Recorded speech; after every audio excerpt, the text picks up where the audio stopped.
আমন্ত্রণ জানাচ্ছি প্রিয় দর্শক মানচিত্রের নিয়মিত আয়োজন।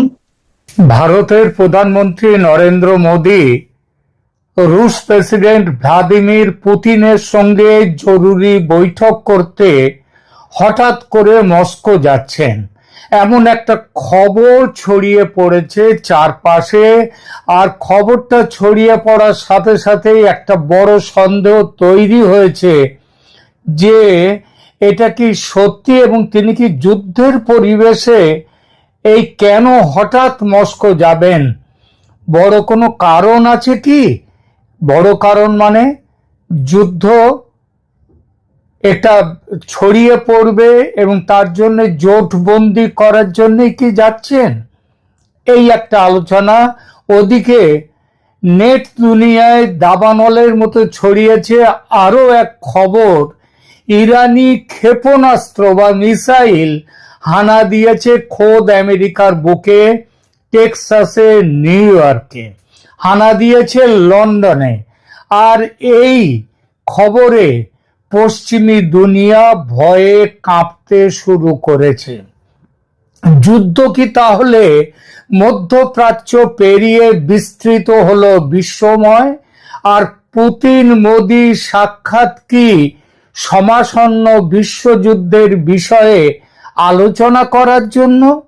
এই খবরকে কিন্তু সামাজিক মাধ্যমের নিছক গুজব বলে পাশ কাটানো যাবে না। এসব কথা কিন্তু সরাসরি না হলেও ঠারে ঠোরে উঠে আসছে মেইনস্ট্রিম মিডিয়াতেও। এই প্রতিবেদনে আমরা দেখব এসব খবর সত্যি কিনা, সত্যি হলে কতটা সত্যি, পুরো গঞ্জিকা সেবনের গঞ্জিকার প্রসাদ, নাকি যা রটেছে তার কিছু ঘটেছে। নমস্কার, খবরের অন্তরালের খবর নিয়ে ক্যালকাটা ডায়ালগস থেকে মনোজ দাস। বলা হচ্ছে আমেরিকার নিউ ইয়র্ক, টেক্সাস ও ইংল্যান্ডের লন্ডন শহর লক্ষ্য করে ক্ষেপণাস্ত্র বা মিসাইল ছুড়েছে ইরান। টেক্সাসে ইতিমধ্যে পৌঁছে গেছে সেই ক্ষেপণাস্ত্র।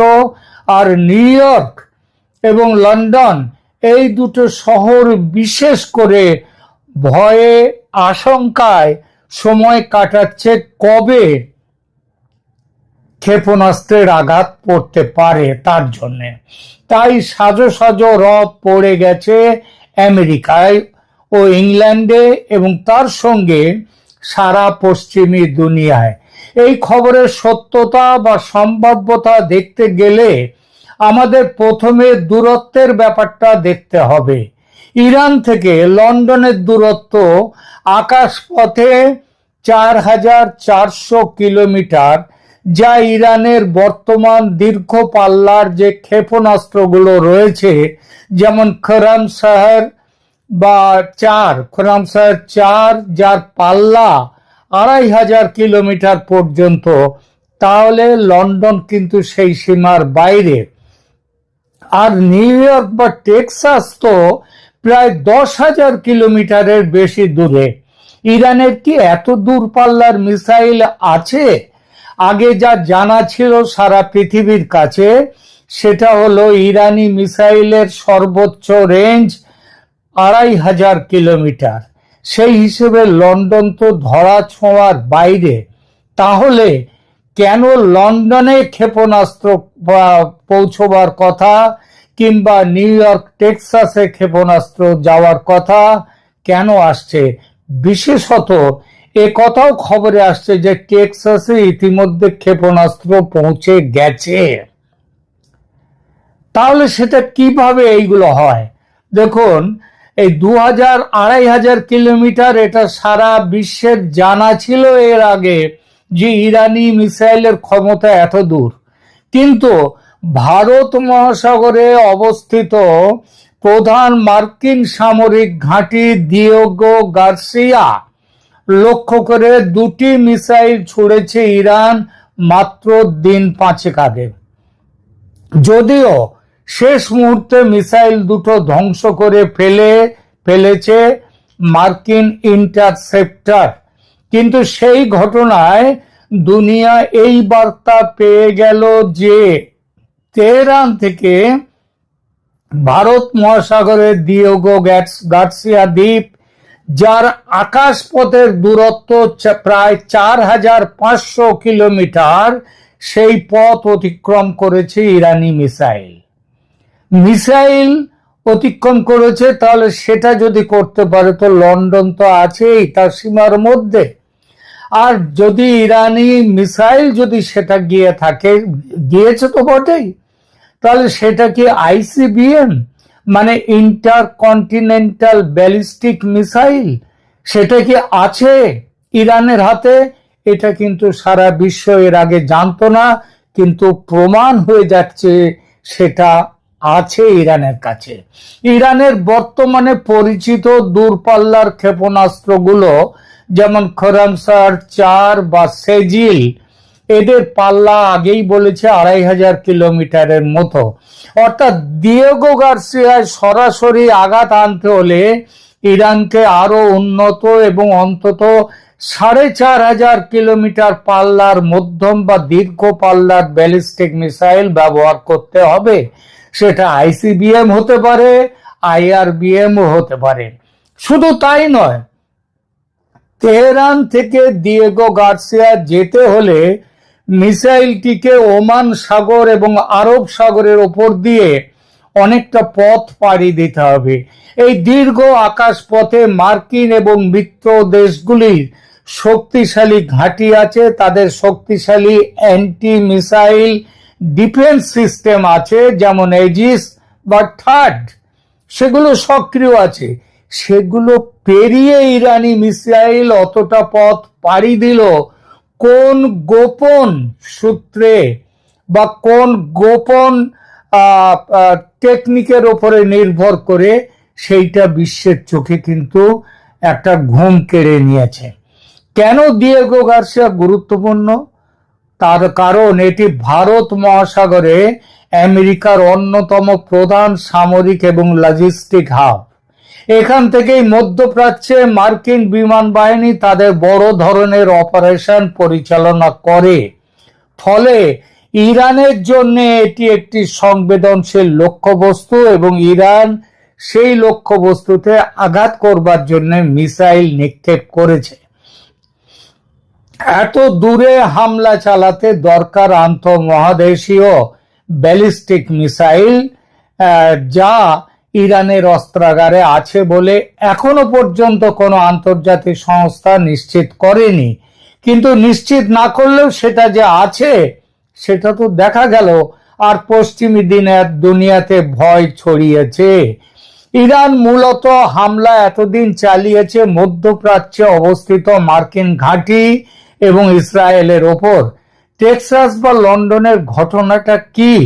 কারণ আমরা দেখলাম আইসিবিএম যদি ইরানের হাতে থাকে তাহলে সেটা টেক্সাসেও পৌঁছতে পারে। গত 1 মার্চ টেক্সাসের অস্টিনে এবং সম্প্রতি লন্ডনে কিছু নাশকতামূলক হামলা বা গোলমালের খবর পাওয়া গেছে, বিস্ফোরণের খবর পাওয়া গেছে, যাকে বলা হচ্ছে লোন উলফ অ্যাটাক। কিন্তু সেগুলো কোনোভাবেই আন্তঃমহাদেশীয় ক্ষেপণাস্ত্র বা আইসিবিএম এর হামলা, সেটা কিন্তু এখনো আন্তর্জাতিক বিশেষজ্ঞরাও বলেননি। পশ্চিমী দুনিয়া যুদ্ধ নিয়ে আশঙ্কায় থাকলেও তারা ক্ষেপণাস্ত্রের তলায় কাঁপছে তার ভয়ে, এমনটা বলা বোধহয় একটু বেশি বলা হয়ে যাবে, অন্তত এই মুহূর্তে। তাহলে কেন এই কথাগুলো উঠছে বা উঠেছে? বিশ্বস্ত সংবাদ সূত্র অনুযায়ী ইরানি ক্ষেপণাস্ত্র নিউ ইয়র্ক, টেক্সাস বা লন্ডনে আঘাত করেছে কোনো নিশ্চিত রিপোর্ট নেই।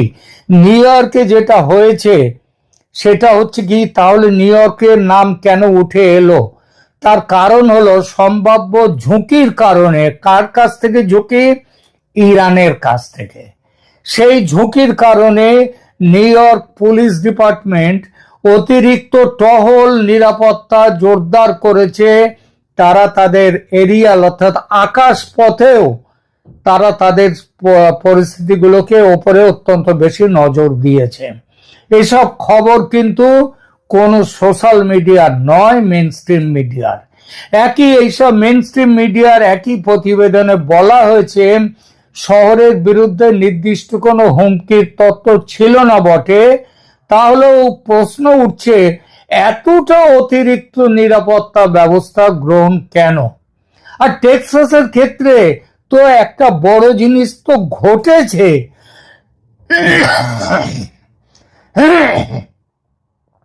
সরি, একটা বড় জিনিস যে ঘটেছে সে তো দেখাই যাচ্ছে। তাদের ওখানে ইরান টেক্সাসে সরাসরি ক্ষেপণাস্ত্র আঘাতের কথা বলেনি, কিন্তু তৈল শোধনাগারে টেক্সাসে বিশাল বিস্ফোরণ হয়েছে। আর এই বিস্ফোরণটা কিন্তু ছোটখাটো অগ্নিকাণ্ড নয়। সেখান থেকে যেভাবে ধোঁয়া বেরিয়েছে, যেভাবে বিস্ফোরণ ছড়িয়েছে, তার শব্দ শোনা গেছে, তার যে অভিঘাত দেখা গেছে, সেটা পরিমাণে বিশাল। বিস্ফোরণে বিশাল আগুন দেখা গেছে, তার ভিডিও, প্রচুর ভিডিও মানুষ দেখেছে। আমেরিকার সরকারও অস্বীকার করেনি যে টেক্সাসে বড় কিছু একটা ঘটে গেছে, কিন্তু কি ঘটেছে সেটা ইরানি ক্ষেপণাস্ত্রের আঘাতে হয়েছে কি না এমনটা বলেনি সরকার। আবার সরকার সেটা যেমন বলেনি, তেমনি এটাও বলেনি কেন এই বিস্ফোরণ ঘটলো। পুরো ব্যাপারগুলো ধোঁয়াশার মধ্যে রেখে দিয়েছে সরকার, আর এজন্যই মানুষ ভয় পাচ্ছে, আশঙ্কা তৈরি হচ্ছে। লন্ডনের ব্যাপারে বিবিসি জানিয়েছে ইরান যুক্তরাজ্যে আঘাত আনতে সক্ষম। এটা কিন্তু এমন স্পেসিফিক অ্যাসেসমেন্ট নেই, কিন্তু কিছু দাবি ছিল যে ইরানের হাতে এই পাল্লার ক্ষেপণাস্ত্র থাকতে পারে। লন্ডনে আঘাতের রিপোর্ট আসেনি, যেসব গোলমালগুলো হয়েছে, ছোটখাটো বিস্ফোরণ কিছু হয়েছে, কিন্তু সেগুলো ইরানি ক্ষেপণাস্ত্রের আঘাতে হয়েছে এমনটা কেউ বলেনি, সরকারও বলেনি, এমনকি অন্য কোনো সূত্রও বলেনি। তবে অপ্রমাণিত হলেও পর্দার আড়ালে কিছু ভয়ঙ্কর ঘটনা যে ঘটছে এবং আরো বড় কিছু ঘটার অপেক্ষায় যে আছে বিশ্ব, সেটা অস্বীকার করা যাবে না।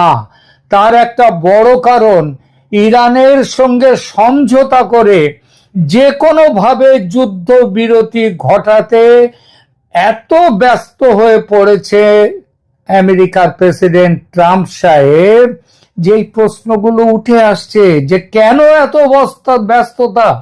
দুদিন আগে যিনি বলেছেন যে ইরানকে তিনি ধ্বংস করে ফেলে দেবেন, ইরানে আঘাত করার মতো জায়গা নেই, তিনি যে কোনো দিন যুদ্ধবিরতি ঘোষণা করে দেবেন, সেই তিনি কেন এখন ইরানের সঙ্গে আলোচনায় বসতে এত ব্যস্ত হয়ে পড়েছেন? আর ইরান কেন বলছে না যে তারাও বসতে চায়? ইরান অস্বীকার করছে বসতে। গতকালের এপিসোডে আমি বলেছি ভারতের প্রধানমন্ত্রীর সঙ্গে এই ব্যাপারে দীর্ঘক্ষণ ফোনে কথা বলেছেন প্রেসিডেন্ট ট্রাম্প। বলেছেন যুদ্ধ থামানোর ব্যাপারে ভারতের মধ্যস্থতা করার জন্যে, এবং খবর এটাও যে ভারত ইতিমধ্যে কূটনৈতিক পদক্ষেপ শুরু করে দিয়েছে, ইরানের সঙ্গে কথাবার্তা বলতে শুরু করে দিয়েছে, এবং তার সঙ্গে সঙ্গে রাশিয়া ইত্যাদির কাছ থেকে। এই প্রসঙ্গেই উঠে এসেছে মোদির কাছে রাশিয়া থেকে আসা জরুরি বার্তা, এই জন্যই এত গুরুত্বপূর্ণ। মোদি কি সত্যি রাশিয়া থেকে ডাক পেয়েছেন? কি এমন কথা তাদের মধ্যে হবে যে কথাগুলো টেলিফোনে বলা যায় না, মুখোমুখি বলতে হয়? টেলিফোনে বলা যায় না গোপনীয়তার জন্য, কারণ টেলিফোনের কথা সেগুলো আড়ি পাতার সমস্ত অস্ত্র এখন পৃথিবীর কাছে আছে। এখন সমস্ত অস্ত্র পৃথিবীর কাছে আছে, টেলিফোনে কোনো কথা এখন আর গোপন রাখা যায় না। সুতরাং মুখোমুখি কিছু কথা বলতেই হয়। আর পুতিন কয়েক মাস আগেই, 2-3 মাস আগেই এসেছিলেন ভারত সফরে, এখন তিনি আসবেন না, তিনি ডাক দিয়েছেন নরেন্দ্র মোদীকে সেখানে যাওয়ার জন্য। এখানেই জল্পনা তৈরি হচ্ছে বিশ্বযুদ্ধের সম্ভাবনা নিয়ে।